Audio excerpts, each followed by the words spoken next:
Tuchukue muda kujifunza neno la Mungu katika Biblia kwa somo Amri ya kwanza na Pasaka. 여러분과 함께 하나님 그 뜻을 성경 속에서 살펴보는 시간을 갖도록 하겠습니다.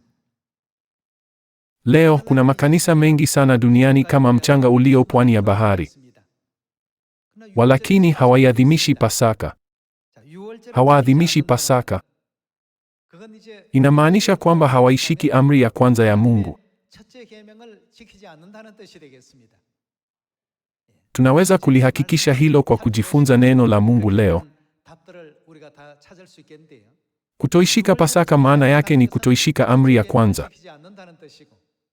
Na kutoishika amri ya kwanza inayosema usiwe na miungu mingine ila mimi, inamaanisha kuabudu miungu mingine, sivyo?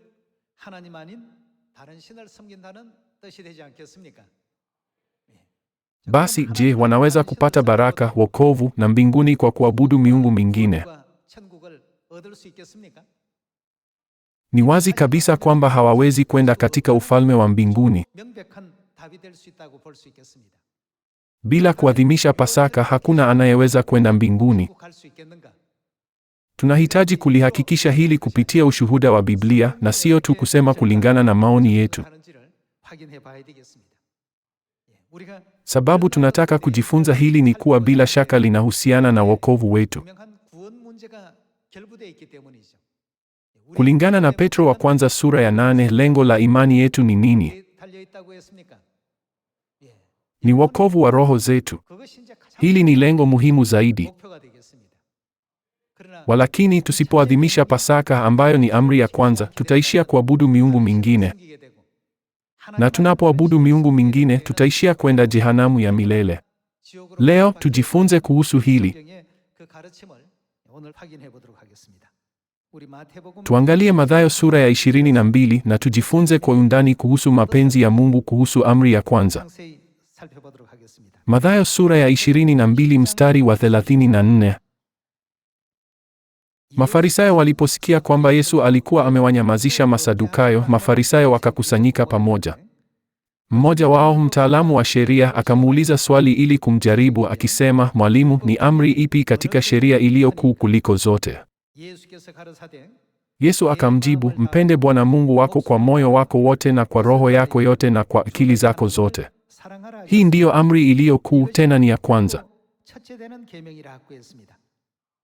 Yesu alimjulisha wazi mtaalamu wa sheria kwamba kumpenda Mungu kwa moyo, roho na akili zetu zote ndiyo amri iliyo kuu na ya kwanza.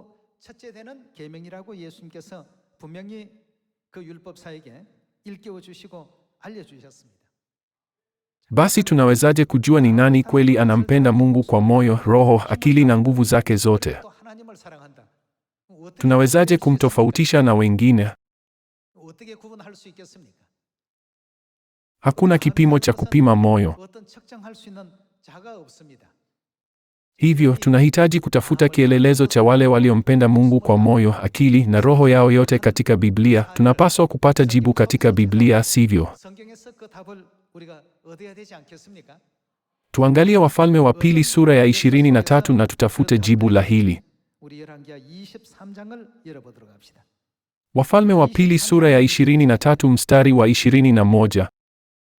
Mfalme akatoa agizo hili kwa watu wote: adhimisheni. Nini? Adhimisheni Pasaka kwa Bwana Mungu wenu kama ilivyoandikwa katika kitabu hiki cha Agano. Adhimisheni Pasaka. Hii ni kumbukumbu kuhusu matendo ya Mfalme Yosia. Hapakuwahi kuwepo na adhimisho lingine la Pasaka kama hilo tangu nyakati za waamuzi walioongoza Israeli, wala katika nyakati zote za wafalme wa Israeli na wafalme wa Yuda. Lakini katika mwaka wa 18 wa utawala wa Mfalme Yosia, Pasaka hii iliadhimishwa kwa Bwana huko Yerusalemu. Tuone Biblia ilivyoandika kuhusu matendo ya Mfalme Yosia baada ya kuadhimisha Pasaka. Tufungue mstari wa 25. Kabla wala baada ya Mfalme Yosia hapakuwepo na mfalme mwingine yeyote ambaye alimpenda Bwana. Kwa kipi? Kwa moyo wake wote. Kwa kipi? Kwa roho yake yote. Kwa kipi? Na kwa nguvu zake zote, sawasawa na sheria yote ya Mose.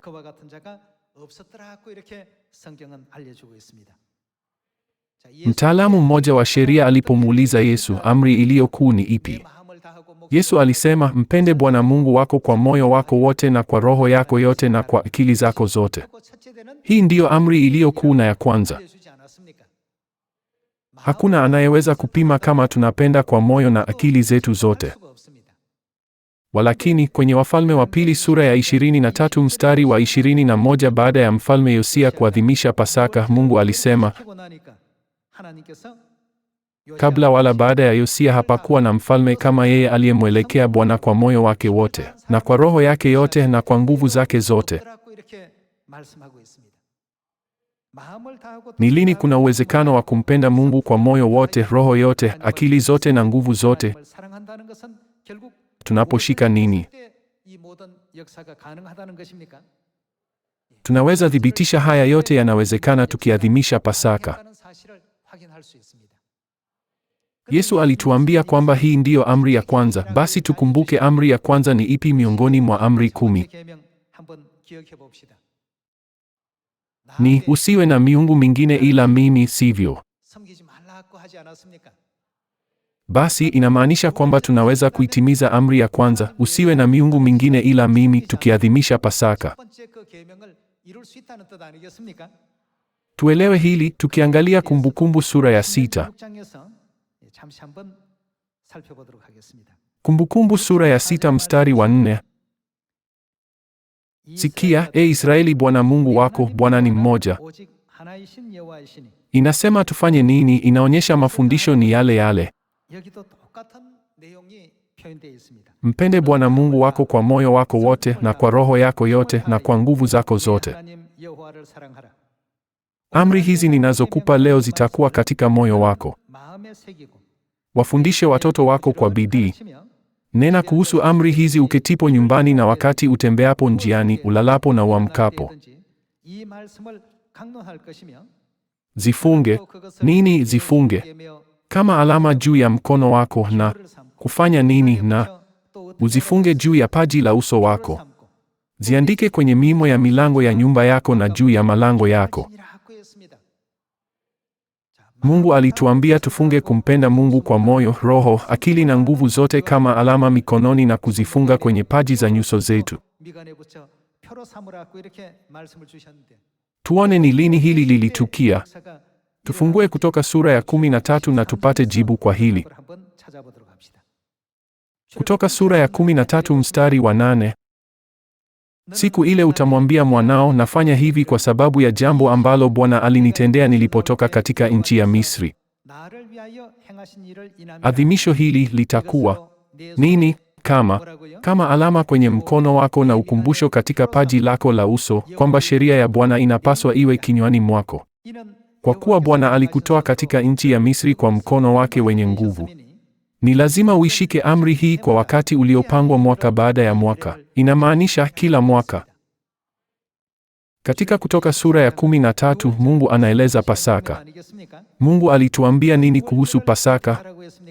Mungu alituambia Pasaka iwe ishara mikononi na ukumbusho kwenye paji za nyuso zetu.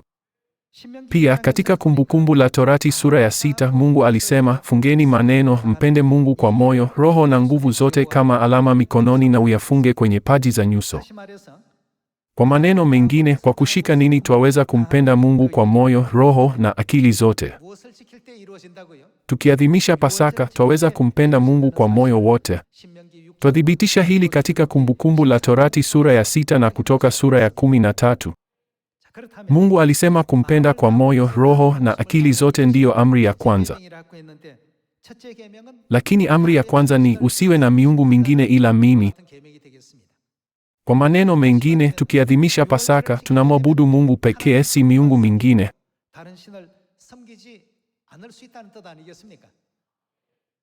Ni ukweli gani ulio katika kanisa linalomwabudu Mungu pekee? Pasaka lazima iwemo katika kanisa hilo. Hivyo leo ni lazima tuhubiri kwa uhakika na tushuhudie kuhusu ukweli wa Pasaka ya Agano Jipya ambayo Mungu alitujulisha huko Samaria na hadi miisho ya dunia, si ndio?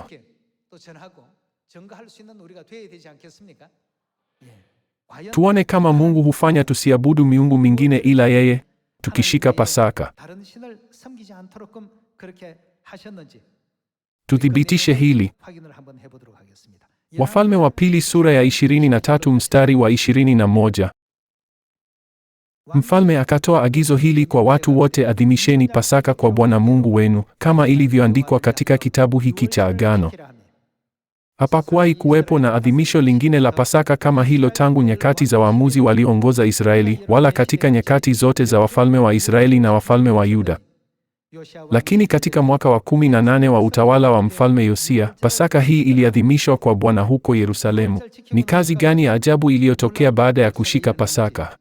Hawakuabudu miungu mingine isipokuwa Mungu. Mstari wa 24. Zaidi ya hayo, Yosia alifanya nini? Akawaondoa waaguzi wanaoabudu mizimu, sanamu za kuabulia, sanamu za kuabudiwa na vitu vingine vyote vya machukizo vilivyoonekana huko Yuda na Yerusalemu. Aliwaondoa na kuwaangamiza wote. Aliondoa vitu vyote vya machukizo. Aliyafanya haya ili kutimiza nini? Kutimiza matakwa ya sheria iliyoandikwa ndani ya kile kitabu ambacho Hilkia kuhani alikipata ndani ya hekalu la Bwana.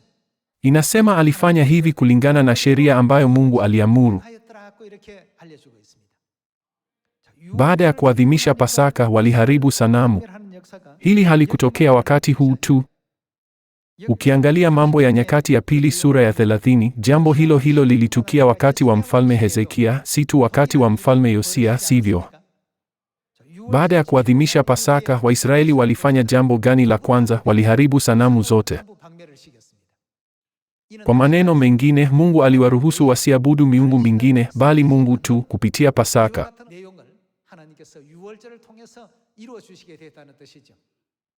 Tuone Mambo ya Nyakati ya Pili sura ya 30 mstari wa kwanza. Hezekia akatuma ujumbe kuwaita Israeli wote na Yuda, pia akaandika barua kwa Efraimu na Manase kuwakaribisha ili waje hekaluni mwa Bwana huko Yerusalemu kuadhimisha Pasaka kwa Bwana Mungu wa Israeli. Aliwaamuru washike Pasaka. Mfalme na maafisa wake pamoja na kusanyiko lote katika Yerusalemu waliamua kuadhimisha Pasaka katika mwezi wa pili. Kwa sababu makuhani hawakuwa wamejitakasa idadi ya kutosha na watu wakawa hawajakusanyika huko Yerusalemu, hawakuwa wameweza kuadhimisha Pasaka kwa wakati wake wa kawaida. Mpango huu ukaonekana wafaa kwa mfalme na kusanyiko lote. Wakaamua kupeleka tangazo Israeli kote, kuanzia Beersheba hadi Dani, wakiwaita watu waje Yerusalemu kuadhimisha Pasaka ya Bwana Mungu wa Israeli. Hivyo wote wakaiadhimisha Pasaka kwa neema katika Mambo ya Nyakati ya Pili sura ya 30 mstari wa. Tuone yaliyotokea baada ya kuadhimisha Pasaka katika sura ya 31 mstari wa kwanza. Baada ya mambo haya yote kumalizika, Waisraeli ambao walikuwako huko wakaenda kwenye miji ya Yuda. Na walifanya nini? Wakayavunja yale mawe ya kuabudia na kuzikatakata zile nguzo za Ashera. Wakabomoa mahali pa juu pa kuabudia miungu pamoja na madhabahu zake kila mahali katika Yuda na Benyamini na katika Efraimu na Manase. Baada ya kuviharibu hivi vyote, Waisraeli wakarudi katika miji yao wenyewe na kwenye milki zao. Katika enzi yoyote watu walipoadhimisha Pasaka, kwa kushangaza, hawakuabudu miungu mingine ila Mungu tu. Waliharibu sanamu zingine zote. Basi ina maana gani kanisa kuadhimisha Pasaka leo? Inamaanisha linashika amri ya kwanza ya Mungu kikamilifu. Waisraeli walikuwa na nini karibu nao ingawa walidai kumwabudu Mungu? Walikuwa na sanamu nyingi sana. Ijapokuwa walikuwa wakiabudu sanamu, walidhani kimakosa kwamba wanamwabudu Mungu. Lakini baada ya kuadhimisha Pasaka, walitambua sanamu zote na miungu ya nyumbani iliyokuwa chukizo kwa Mungu, na wakaiharibu yote. Leo makanisa mengi duniani yanadai kumwabudu Mungu na kumcha Mungu pekee.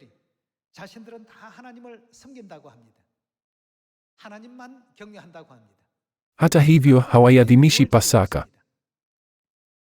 Kwa kuwa hawaadhimishi Pasaka, wanavunja amri ya kwanza, usiwe na miungu mingine ila mimi. Shetani anachukia Pasaka zaidi kwa sababu ni siku ile atakapohukumiwa. Katika Kutoka sura ya 12, Mungu alisema nini kuhusu miungu ya Misri kupitia Pasaka? Alisema kwamba atawaadhibu wote. Pasaka ni siku ambayo Mungu huhukumu na kuadhibu miungu mingine. Tuangalie Kutoka sura ya 12 mstari wa 11. Hivi ndivyo mtakavyokula: mtajifunga mikanda viunoni, mtakuwa mmevaa viatu vyenu miguuni na kushika fimbo zenu mkononi mwenu. Mle kwa haraka, hii ni Pasaka ya Bwana. Usiku huo huo, usiku wa Pasaka, nitapita katika nchi yote ya Misri na kumuua kila mzaliwa wa kwanza wa wanadamu na wa wanyama. Nami nini kitafanywa kwa miungu ya Misri? Nitaihukumu miungu yote ya Misri. Mimi ndimi Bwana. Pasaka ni siku ambapo miungu mingine inaadhibiwa.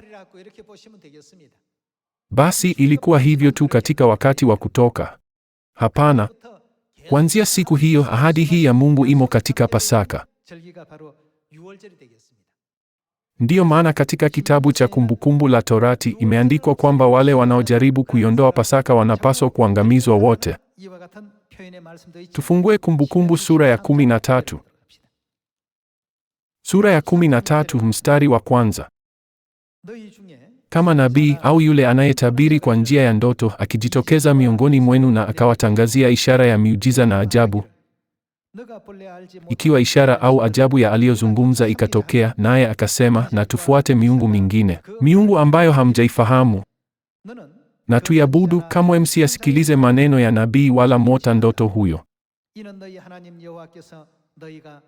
Bwana Mungu wenu anawajaribu kuangalia kama mnampenda kwa moyo wenu wote na kwa roho yenu yote. Basi ni sikukuu gani tunapaswa kushika ili kutimiza amri ya kwanza, mpende Mungu kwa moyo, roho na akili zako zote? Ni lazima tuiadhimishe Pasaka. Tusipoiadhimisha Pasaka, miungu mingine inatuvamia. Ndiyo maana Mungu anataka kujua kama tunampenda kwa moyo na roho zetu zote au la.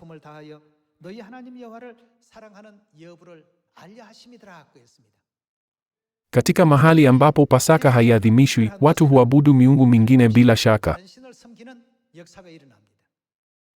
Ingawa Waisraeli walidai kumwabudu Mungu, walikuwa na kila aina ya sanamu kama miungu ya nyumbani na nguzo za Ashera. Walikuwa na sanamu hizi karibu nao wakaziabudu. Ila walidhani kwamba wanamwabudu Mungu. Walakini baada ya kuadhimisha Pasaka, walitambua zote zilikuwa sanamu na wakaziharibu zote. Katika Wafalme wa Pili sura ya 21 na Mambo ya Nyakati ya Pili sura ya 30, tulithibitisha jinsi ilivyotokea katika wakati wa Mfalme Yosia na wakati wa Mfalme Hezekia. Tuendelee na Kumbukumbu la Torati sura ya 13 mstari wa 4. Ni Bwana Mungu wenu ambaye mnapaswa kumfuata, tena ni yeye mnapaswa kumheshimu. Shikeni maagizo yake na kumtii, mtumikieni na kushikamana naye. Huyo nabii au mwota ndoto lazima nini? Lazima auawe. Haya ni maneno mazito ya Mungu. Mungu ni pendo. Walakini kwa kuwa wanawapotosha watu wa Mungu, Mungu anawaamuru wawaangamize manabii hawa wote wa uongo na waotaji ndoto.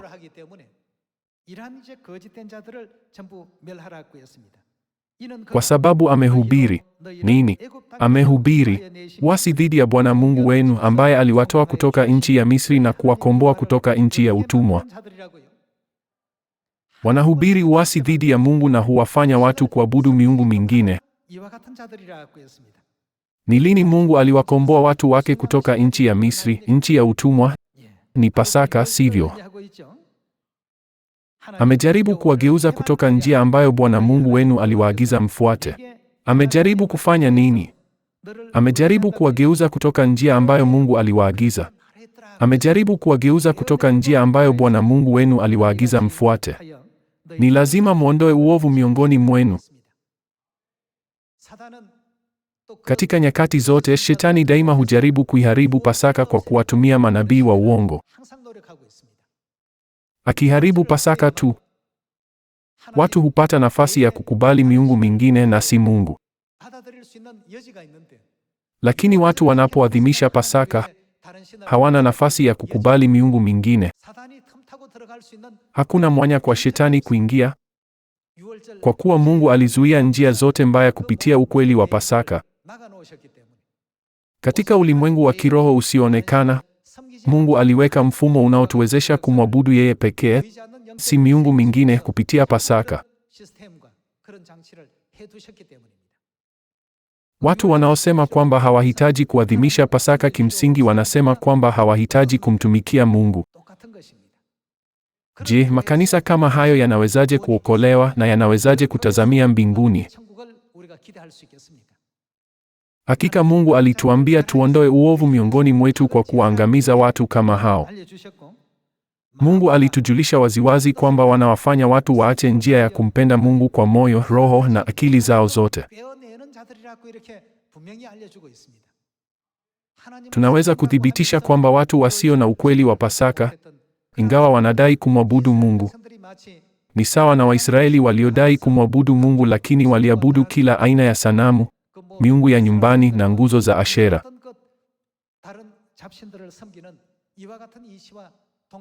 Mungu atauhukumu ulimwengu wote katika nyakati hizi za mwisho.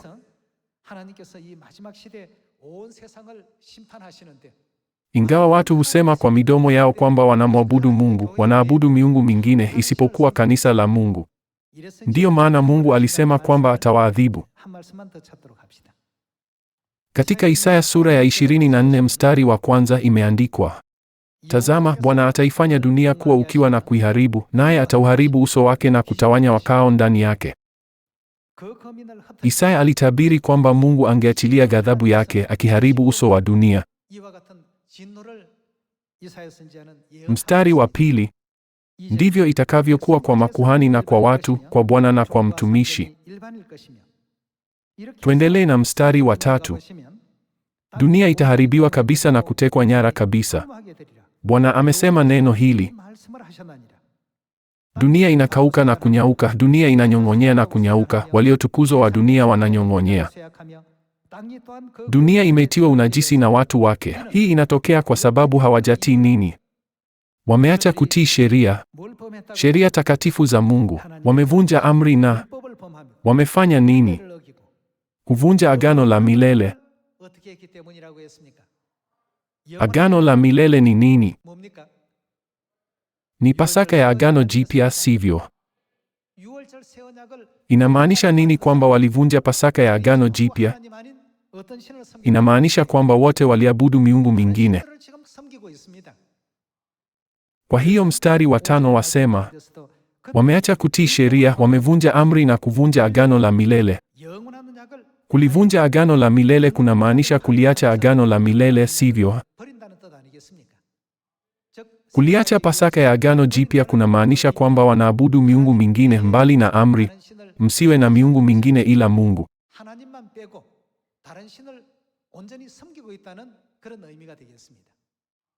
Biblia inatujulisha hili waziwazi leo. Mungu aliyafumbua macho yetu ya kiroho akisema, jihadharini na manabii wa uongo, wanaowajia wakiwa wamevaa mavazi ya kondoo, lakini ndani ni mbwa mwitu wakali. Ijapokuwa makanisa yanadai kumpenda Mungu na kumwamini Mungu, hatupaswi kuyaona sahihi, bali tunahitaji kuchunguza waziwazi hali yao ya kiroho.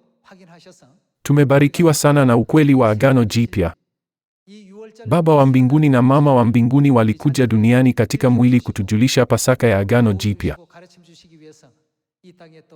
Katika siku hii ya Sabato, hebu tutoe utukufu na sifa na shukrani kwa Baba na Mama. Nikitumai Sabato ya leo iwe yenye baraka, ningependa kuhitimisha neno la leo. Asanteni sana.